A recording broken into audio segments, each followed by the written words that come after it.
নমস্কার বন্ধুরা, কেমন আছেন আপনারা সবাই? আশা করি সবাই ভালো আছেন।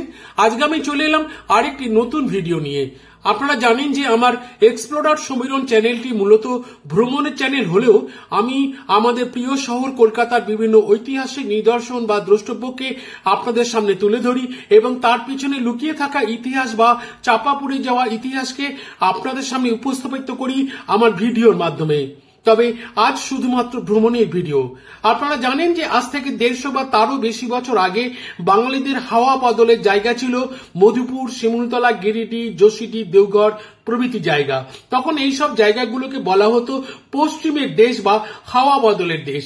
এখানকার মনোরম প্রাকৃতিক দৃশ্য ছাড়াও এইসব জায়গার আরো একটা আকর্ষণ ছিল এখানকার স্বাস্থ্যকর জলবায়ু। লোকে বলতো এখানকার জলে নাকি লোহাও হজম হয়ে যায়।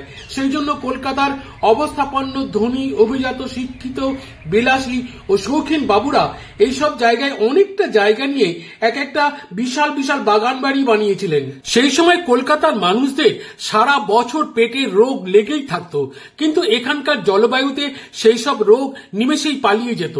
সেই জন্য তারা সেই সময় সপরিবারে বা সবান্ধবে ঠাকুর, চাকর, পাইক, পেয়াদা সহ এখানকার বাড়িগুলিতে এসে 2-3 মাস কাটিয়ে যেতেন। এটা গেল পুরনো কথা।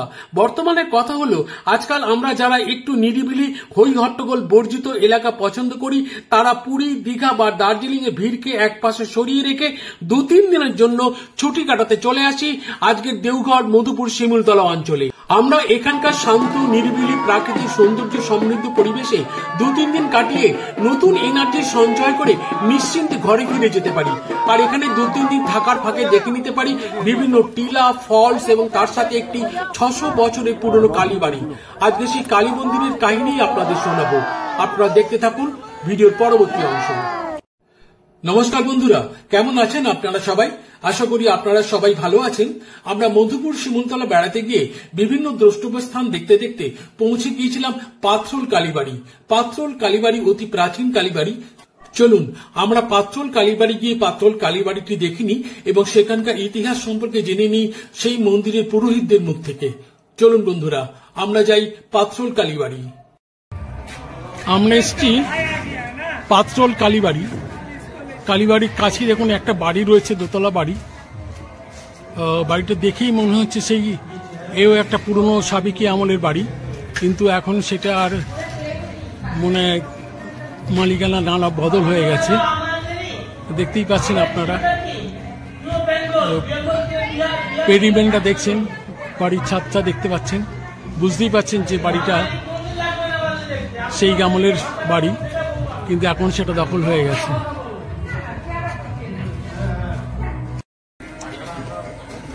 আমরা এখন পাথরোল কালীবাড়িতে এসেছি।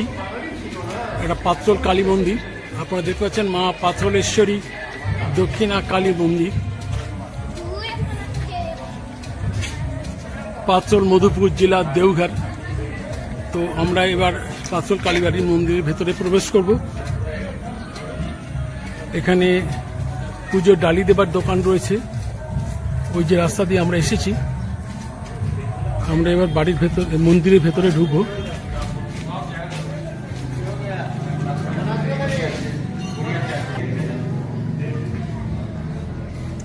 দেখছেন আমরা পাথরোল কালী মন্দিরের ভেতরে প্রবেশ করছি ধীরে ধীরে।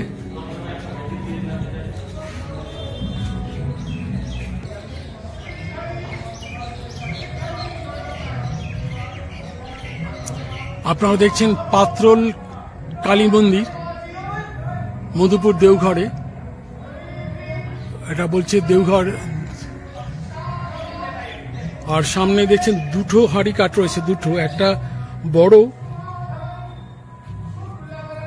আর আরেকটা সামনে রয়েছে, এটা কাঠের তৈরি রয়েছে হাঁড়ি কাঠ। আরেকটি রয়েছে সামনে লোহার তৈরি হাঁড়ি কাঠ। এই যে হাঁড়ি কাঠ, এখানে দেখছেন হাঁড়ি কাঠে বলি দেওয়ার পর রক্তগুলো এখান দিয়ে ধুয়ে জলের সাথে বাইরে চলে যায়। এটা হচ্ছে মায়ের মন্দিরের ঢোকার প্রবেশপথ।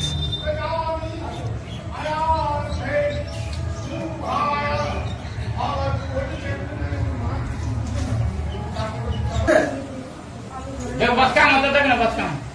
अभी तो नहीं अपना देखिए हम दिखाई ना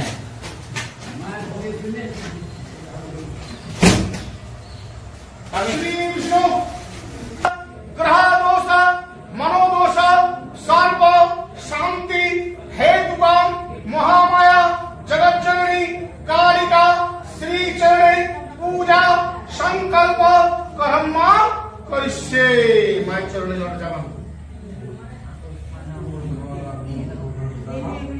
हां वो फूल मैं पाई दी अरे थोड़ा थोड़ा ठीक है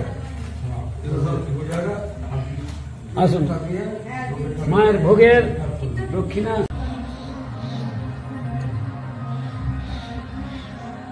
মূল মন্দির চত্বরে আরো অনেক ছোট ছোট মন্দির রয়েছে, আপনাদের দেখানোর চেষ্টা করছি। এই দেখছেন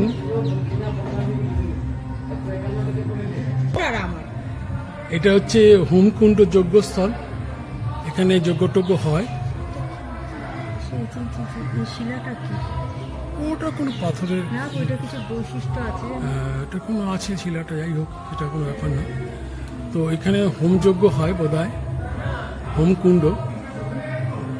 আর এখানে এই যে মন্দিরগুলো দেখছেন, এই যে মধুপুর দেওঘর, পাঁচল গৌরী পার্বতী মন্দির,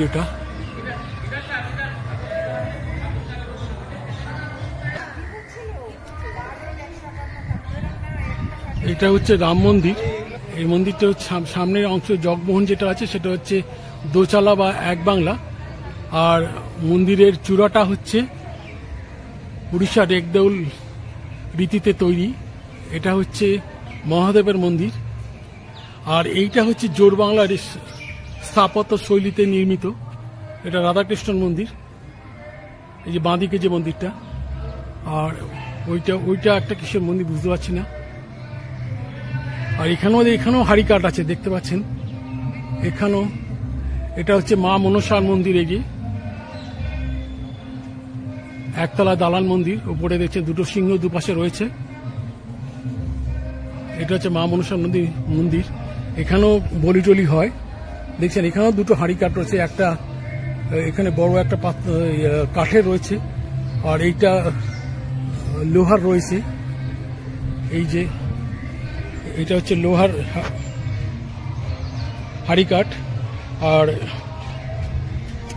এইটা হচ্ছে কাঠের হাড়িকাঠ, এটা বড়, আর এটা হচ্ছে ছোট হাড়িকাঠ। আর এই যে হচ্ছে মা মনসা মন্দির, কত বড় মন্দিরটা দেখুন। আর ওই যে হচ্ছে পাথর কালীবাড়ি। হ্যাঁ, মা দুর্গা আছে, ওই তো মা মনসা লেখা আছে যে ওখানে দুর্গা আছে, দুর্গা সরস্বতী আছে। এই মন্দির ও সূর্যদেব কা, আচ্ছা এটা হচ্ছে সূর্য দেবতার মন্দির। আর এখানে মা দুর্গা মা সরস্বতীর বিসর্জন হয়ে গেছে দুর্গা পূজা। আচ্ছা আচ্ছা আচ্ছা আচ্ছা। ও এই বেদির উপরে মা দুর্গার মূর্তি স্থাপন করে প্রতি বছর দুর্গাপুজোর সময় দুর্গা পুজো হয়।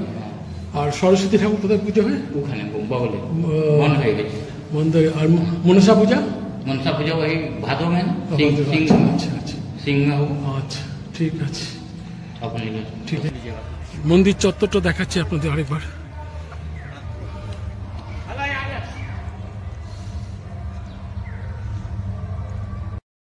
নমস্কার ঠাকুরমশাই, উনি হচ্ছেন পাত্রোল কালী মন্দিরের একজন পূজারী। আপনার নামটা একটু বলুন। নিত্যানন্দ পান্ডে। নিত্যানন্দ পান্ডে, আচ্ছা। আপনি এখানে কতদিন ধরে মায়ের পুজো করছেন? लगभग 50 साल। लगभग 50 साल। ये माँ का विशेष पूजा कब होता है? दुर्गा पूजा, काली पूजा। আচ্ছা আচ্ছা। আমি এখন দাঁড়িয়ে আছি আমাদের পাত্রোল কালী মন্দিরের একজন পূজারীর সামনে। আপনার নামটা একটু বলুন দাদা। দয়াময় চ্যাটার্জি। দয়াময় চ্যাটার্জি, বাঙালি আপনি। আপনি কতদিন ধরে এই মন্দিরে পুজো করছি? 50 বছর প্রায়। 50 বছর। আপনারা কি বংশ পরম্পরা? 500 বছর থেকে। 500 বছরে আপনার ঠাকুরদা আমাদের 10 পুষ্টি পেরিয়ে গেছে। আচ্ছা, 10 পুষ্টি পেরিয়ে গেছে, ওরই বংশধর চলে আসছে। আচ্ছা আচ্ছা। সখীচরণ চট্টোপাধ্যায় প্রথমে পুজো করেছে। ষষ্ঠীচরণ চট্টোপাধ্যায়। সখীচরণ চট্টোপাধ্যায়, ওরই বংশধর আমরা। আপনারা ওরই বংশধর। আর এই মূর্তিটা মন্দিরের পান্ডিজি, এর মধ্যে 5.5 500 বছর কাজ। না এই মূর্তিটা কোথা থেকে এনেছেন? কলকাতা কালীঘাট থেকে। কালীঘাট থেকে। এবং এটা মূর্তিটা কিসের তৈরি? ডলি পালকিতে আনানো হয়েছে। ডলি পালকিতে। যখন যেখানে যেখানে রাখানো হয়েছে সেখানে বলি হয়েছে। আচ্ছা, একটা করে বলি 108টা বলিতে পাথর হয়েছে, শেষ হয়েছে। কলকাতা থেকে এখানে আসার পথে 108টা বলি হয়েছে। 108টা জায়গায় মাকে মাঠে যেখানে যেখানে রেখেছে সেখানে বলি দিয়ে দিয়েছে। সেখানে পুজো হয়েছে, বলি হয়েছে। 108 জায়গা রাখা। কতদিন লেগেছিল? হ্যাঁ, কতদিন লেগেছিল আনতে? 15 দিন। 15 দিন লেগেছিল আনতে। হ্যাঁ, ডলি করে। হ্যাঁ, ডলি পালকি। আচ্ছা, হাঁটা পথে। আর এই মূর্তিটি কিসের তৈরি? কষ্টি পাথরের। কষ্টি পাথরের। আচ্ছা, এখানে এত যে হাড়িকাঠ দেখছি, এটা সামনে যেটা লোহার, ওখানে যে কাঠের, এখানে কি এখানে মানে বলি কখন? মোষ বলি হয়, এখানে পাঠা বলি হয়। এখানে ছাগল পাঠা বলি হয়, ওখানে মোষ বলি হয়। রোজ হয়? রোজ হয়, প্রতিদিন বলি হয়? প্রতিদিন বলি হয়। দুর্গা পুজোতে 3000 বলি হলো, 50টা মোষ বলি হলো। বলি হলো মহাষ্টমীর দিনে। এই বছর দুর্গা পুজোতে। আর এখানে প্রতিদিন বলিটা হয় কখন হয়? সকাল থেকে। ছাগ বলি? হ্যাঁ, মানে একটা বলি হবেই? একটা দিন হবেই। বাবা, শনিবার মঙ্গল 40-50। আর এখানে এই বড় হাড়িকাঠটা যেটা দেখলাম, মহিষ বলি কবে হয়? শনিবার মঙ্গলবার। ওইখানে মহিষ বলি হয় এখনো? হ্যাঁ, 50টা মোষ বলি হলো দুর্গা পুজো। 500 বছর। বাবা, বিশাল ব্যাপার। আপনি এখানে যে বলি হয় না, আমার মধ্যে ভারতবর্ষে অত বলি নাই। আচ্ছা, ভারতবর্ষে নাই। কিন্তু আপনি বেঙ্গল, বিহার, উড়িষ্যা, ঝাড়খণ্ড যেখানে। আচ্ছা, এটা ঝাড়খণ্ডের মন্দির, রাজা দিগ্বিজয় প্রসাদ সিং প্রতিষ্ঠা করেছে।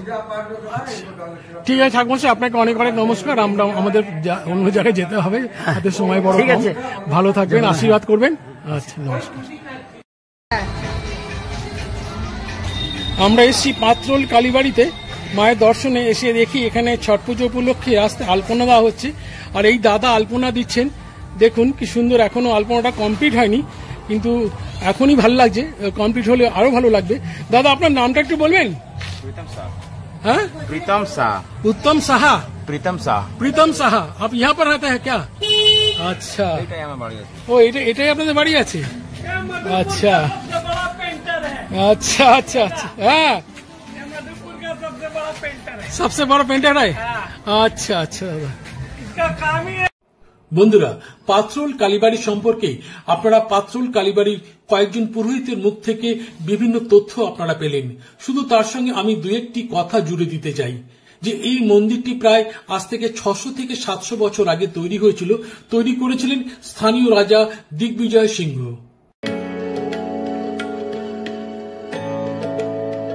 স্থানীয় মানুষদের কাছে এই মা খুবই জাগ্রত এবং যে যা মনস্কামনা করেন মায়ের কাছে, সেই মনস্কামনা মা পূর্ণ করেন বলে স্থানীয় মানুষদের বিশ্বাস।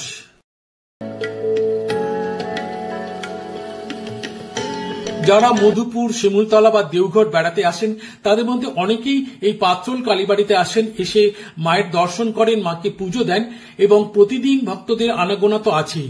তাছাড়া প্রতি শনি এবং মঙ্গলবার ভক্তের সংখ্যা অনেক বেড়ে যায়।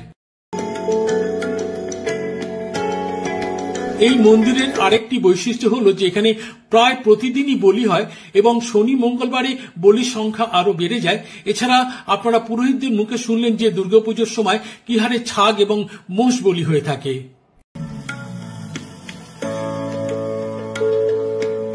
মন্দিরের পুরোহিতদের মুখ থেকে শুনলাম যে আগে এখানে নরবলিও হতো।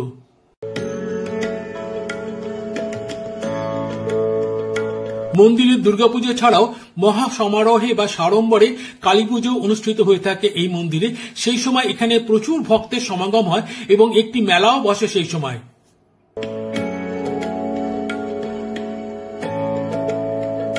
এই মন্দির চত্বরে আপনাদের আগেই দেখিয়েছি যে মা কালীর মূর্তি ছাড়াও বিভিন্ন দেবদেবীর মূর্তি এখানে নিয়মিত পূজিত হন।